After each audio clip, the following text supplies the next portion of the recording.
തൃശൂർ അവണൂർ കൊലപാതക കേസിൽ പ്രതി മയൂരനാഥനെ വീട്ടിലെത്തിച്ച് തെളിവെടുപ്പ് നടത്തി. പിതാവ് ശശീന്ദ്രന്റെ കൊലപാതകത്തിൽ മകൻ മയൂരനാഥൻ കഴിഞ്ഞ ദിവസമാണ് അറസ്റ്റിലായത്.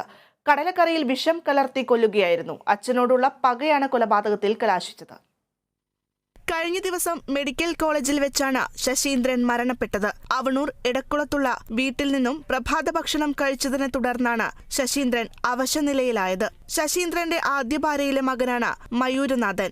15 വർഷം മുൻപ് മയൂരനാഥന്റെ അമ്മ ആത്മഹത്യ ചെയ്തിരുന്നു. പിതാവ് വേണ്ടവിധം സംരക്ഷിക്കാതിരുന്നതാണ് അമ്മ ആത്മഹത്യ ചെയ്യാൻ കാരണമെന്ന പക മൂലമാണ് താൻ ഭക്ഷണത്തിൽ വിഷം കലർത്തിയതെന്ന് മയൂരനാഥൻ പോലീസിനോട് വ്യക്തമാക്കി. ആയുർവേദ ഡോക്ടറായ മയൂരനാഥൻ ഓൺലൈൻ വഴി രാസവസ്തുക്കൾ വാങ്ങി വിഷം സ്വയം നിർമ്മിക്കുകയായിരുന്നു. വീട്ടിൽ മറ്റുള്ളവരെല്ലാം ഭക്ഷണം കഴിച്ചിട്ടും മയൂരനാഥൻ കഴിക്കാതിരുന്നത് പോലീസിന് സംശയത്തിനിടയാക്കി.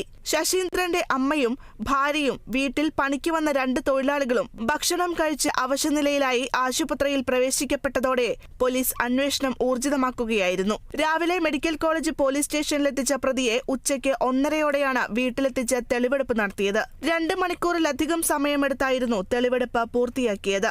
ഫോറൻസിക്, ആയുർവേദ ഡോക്ടർമാർ ഉൾപ്പെടെയുള്ള സംഘത്തിന്റെ സാന്നിധ്യത്തിലായിരുന്നു തെളിവെടുപ്പ്.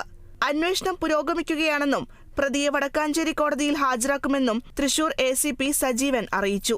അച്ഛനോടുള്ള വിരോധമാണെന്നാണ് ഇപ്പോൾ മനസ്സിലാക്കിയത്. കൂടുതൽ അന്വേഷണത്തിൽ മാത്രമേ ഇനി പറയാൻ പറ്റൂ. പറയുന്നത് മുഴുവൻ നമുക്കിപ്പോൾ അത് മാത്രമായിട്ട് ഉണ്ടല്ല, അതിനെ തുടർന്ന് കിട്ടുന്ന തെളിവുകളുടെ അടിസ്ഥാനത്തിലാണ് നമ്മൾ മുന്നോട്ട് പോകുന്നത്. അതേസമയം ചികിത്സയിലിരിക്കുന്ന മറ്റ് 4 പേരും അപകടനില തരണം ചെയ്തെന്നാണ് ലഭിക്കുന്ന വിവരമെന്നും ACP വ്യക്തമാക്കി. Kerala vision news, Thrissur.